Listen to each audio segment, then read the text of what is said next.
What if you knew that your time was short? What would you do?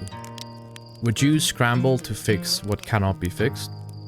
Would you stop, breathe, and be with your people? This is a story about learning to let go. Outer Wilds is not a normal game. It's something completely different. On the surface level, it's an open world space adventure where you are the newest member of the Outer Wilds Ventures. But very quickly, you realize that this entire ancient solar system itself is the puzzle. You are trapped in a 22-minute time loop of the solar system's final moments. There are no level ups, no key cards, no skills to upgrade. The only thing that can ever help you progress is knowledge. Outer Wilds measures progress in what you, the player, have learned. In fact, if somehow you already knew the solutions to every mystery, you could go straight to the end in mere minutes. Of course, no one knows everything on their first wake up at the campfire. For most of us, it becomes a journey spanning many loops. The game simply hands you a spaceship and says, off you go. There are no waypoints or linear quests, only a spaceship, a toaster with rockets strapped on, and your own curiosity. It's both freeing and very disorienting. You will get lost, you will feel confused and even frustrated, and that's okay. It's by design. The game trusts you to find your way. You should lean into the feeling of being lost, because the aha moments are incredibly rewarding. When you first blast off from Timberhearth in that homemade spaceship, which honestly looks so fragile it might fall apart when you stare at it, you're likely to feel a bit overwhelmed. There's an entire solar system to explore. Rocky planets, water planet, even planets that are hollow and crumbling from within. The game doesn't give you a quest marker or a big shiny arrow. Instead, it relies on your natural curiosity. You see a weird looking moon in the distance? Fly there. You spot a comet flying in the distance? Try to land on it. Early on, many players tried the brute force approach. I'm guilty. Bash your head against the puzzle until something gives, and you might stumble through dangerous ghost matter, or fling yourself into space and miss your target by miles. It's genuinely okay to fail spectacularly. In Outer Wilds, failure is funny, but it is educational. Everything in Outer Wilds is right there in front of you. You just don't know what it means yet. That strange statue in the village observatory that suddenly opens its eyes, the crashed spaceship on Ember Twin, at first they seem like flavor text or background details, but nothing is just set dressing. Nothing in the game is just there to be there or to look pretty. The museum, or the observatory, is a perfect example. It's filled with exhibits such as a Nomai skeleton, an anglerfish, a model of the solar system's planets, and even a wall fragment with Nomai writing on. The exhibit actually contains the last bits of information the developer gives you in the tutorial. How to read the Nomai texts, how gravity crystals work, what a supernova is, and much more. Outer Wilds gently whispers, pay attention, because everything is connected. Progress isn't about grinding stats, it's about collecting the clues.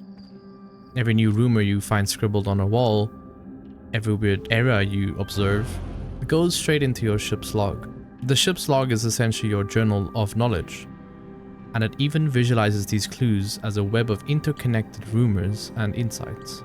It's like a conspiracy board in your ship's computer, linking threads of information. The rumor map becomes your compass, letting you trace leads such as the Nomai statue workshop is related to the Ash Twin project, so maybe I should check out the Ash Twin next. It's a brilliant design because it guides without ever feeling like a checklist. Outer Wilds manages to tell one of the most engaging stories in games, through logs, ruins, and the environment. As you explore, you start piecing together the narrative of the Nomai, an ancient race of curious, playful scientists whose presence is left in the glowing text on walls. At first, these branching Nomai writings are just puzzles to translate, but then something happens. you start recognizing individual personalities in those texts. These long-gone aliens, they joked, they had ambitions, and they had fears.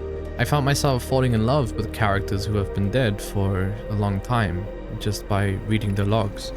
Like Poke telling Yarrow to stop flirting with his sister, or Pi saying that science compels us to explode the sun. The Nomai become more than lore. They feel like old friends you're getting to know through time and space. And each revelation, like why they built the orbital probe, or how they failed to find the eye of the universe, hits with a heavy weight because you followed in their footsteps. And by the end, you're not solving just a mystery, you're honoring their legacy. The legacy of the Nomai scientists who tried to save the future they would never see. In your travels, you're not entirely alone either. Scattered across different planets are a bunch of Hearthian travelers, each camped out with a campfire and an instrument. There's Chert, nervously studying the stars on Ember Twin, Rebecca, the cautious explorer on Brittle Hollow, Gabbro, the chill guy lounging on Giant's Deep, and even later, the legendary Feldspar, lost in Dark Bramble. Every time you find one of them, it feels like a mini reunion. A safe place away from the dangers of space. They offer little hints or stories, maybe roast a marshmallow with you. And each plays a distinct musical instrument that contributes to the game's iconic song. If you ever feel lost, you can even follow the sound of their instruments using a signal scope. These travelers are effectively check-in points for your soul. They remind you that even as the universe is ending, you are not alone out there. The fact that each one of them is calmly pursuing their passion, being exploring, chilling, or studying, in the face of doom is both heartwarming and pretty fucking sad. It foreshadows the ending as well. Eventually, all the travelers will come together, but we'll talk about that later. Outer Wilds has a funny reputation. When many people start playing it, they bounce off it because of how disorienting it was or how slow it was. There are a bunch of videos on YouTube titled Before You Play or guides or tips videos. And I kind of understand. The game's openness can feel like being dumped into the deep end. There's no quest log telling you where to go next, only the questions you will ask to learn. But trust me, if you push through that uncertainty, something magical happens.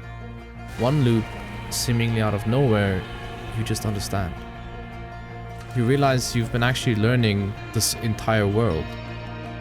You start to notice subtle signs and signals.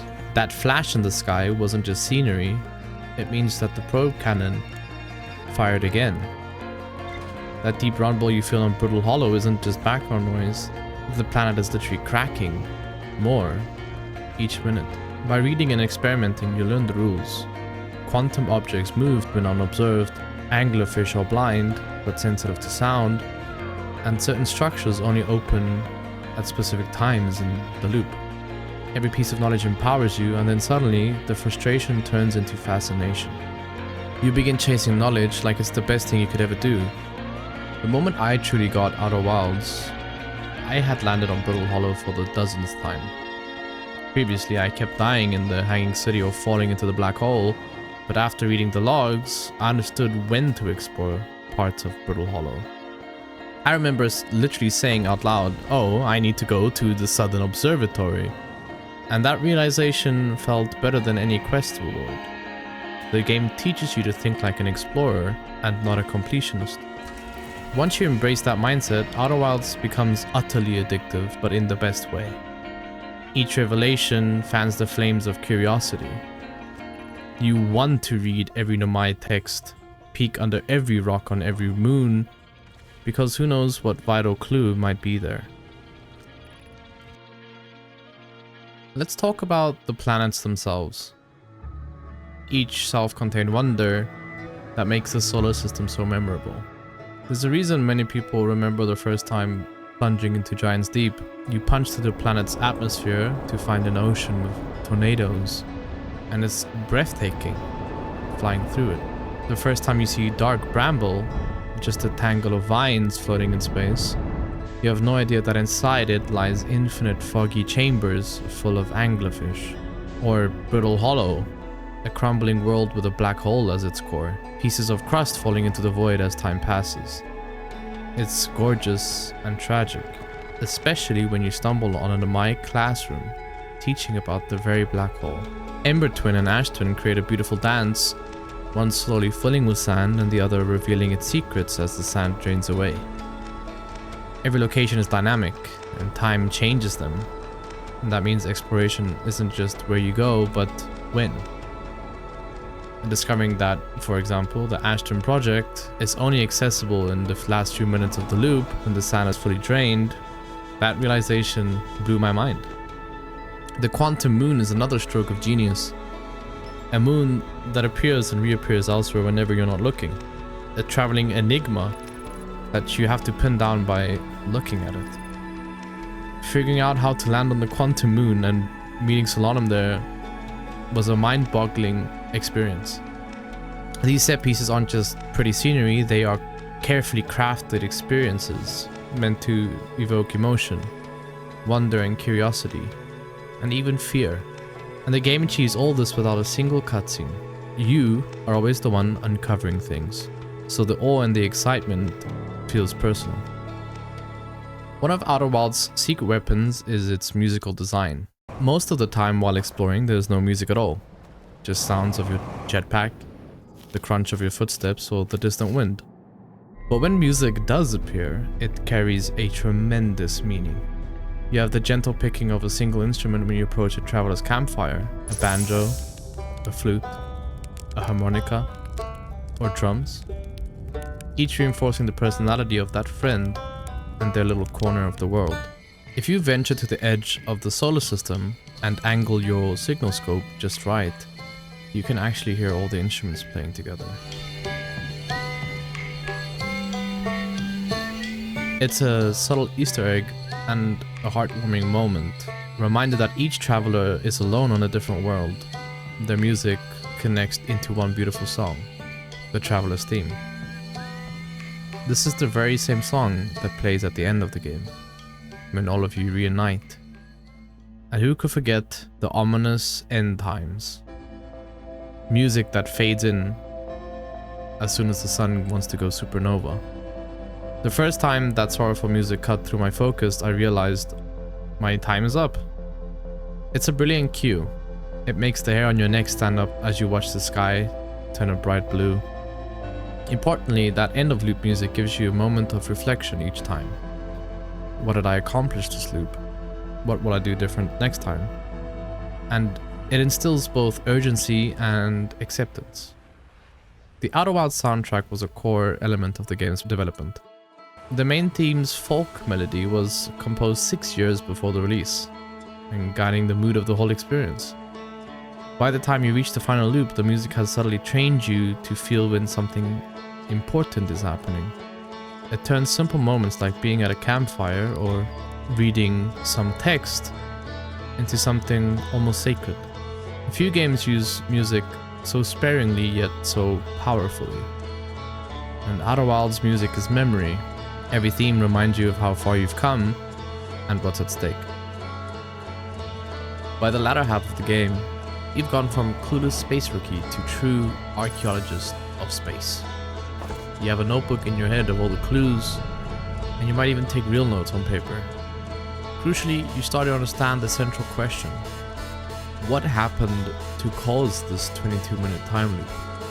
And what is the eye of the universe that the Nomai were searching for? The build-up has been subtly pushing you towards the answer.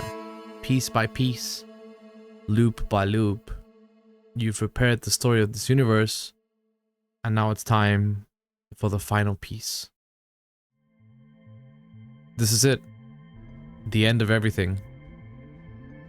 After countless loops spent chasing knowledge, you've finally solved Outer Wilds' ultimate mystery. You know about the Ash Twin project, the Nomai's grand device siphoning the sun's energy to rewind time. You've retrieved the advanced warp core, effectively ending the loop. No more do-overs. It's a super intense moment. Removing that core stops the reset mechanism, meaning the next supernova will be the end. With the core in your hands, you race across space one last time. Your destination? The vessel.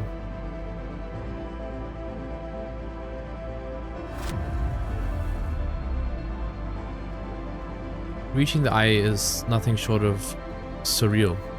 Suddenly, you're somewhere outside of reality. Everything is strange and everything behaves weirdly. The visuals become abstract and otherworldly.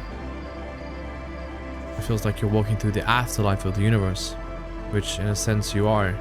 As you explore, you see things that don't make sense. But eventually, you find your friends, your fellow travelers, one by one, as they rejoin you at the campfire at the end. Even an Amai friend and the prisoner from the DLC. If you've met them, they will join you. At the end of time, all those instrument themes you've heard in isolation finally merge as one into the full swelling version of the Traveler's Song. The game has been quietly building up to this orchestra the whole time. A last gathering of all the friends at the end of the universe. That last campfire is incredibly emotional. Each character encourages you to gather the strength to finish the journey. They say their little philosophical goodbyes. There's a sense of finality, but also content. As a player, you feel sadness. This is the end of everything you know, yet you also feel peace. The lesson Outer Wilds drives home in this ending is a beautifully human one. Sometimes you cannot prevent the end, and that's okay. The universe has been dying over and over, and all your efforts were never about stopping it. They were about understanding it and making meaning out of it. The universe is, and we are, accepting the natural cycle of things. To me, this moment was about letting go of the need to control the outcome. You can't fix the sun, you can't stop the supernova, but you can ensure that the knowledge and love you've gathered isn't lost. In the eye of the universe, that's exactly what you do. You help ignite a new Big Bang, seeded by the presence and music of all of those who came together. As soon as you enter the ending of the game, your screen fills with white and you witness a supernova consume everything. It's majestic, terrifying, but beyond that, you see creation. You witness a new universe being born 14.3 billion years later.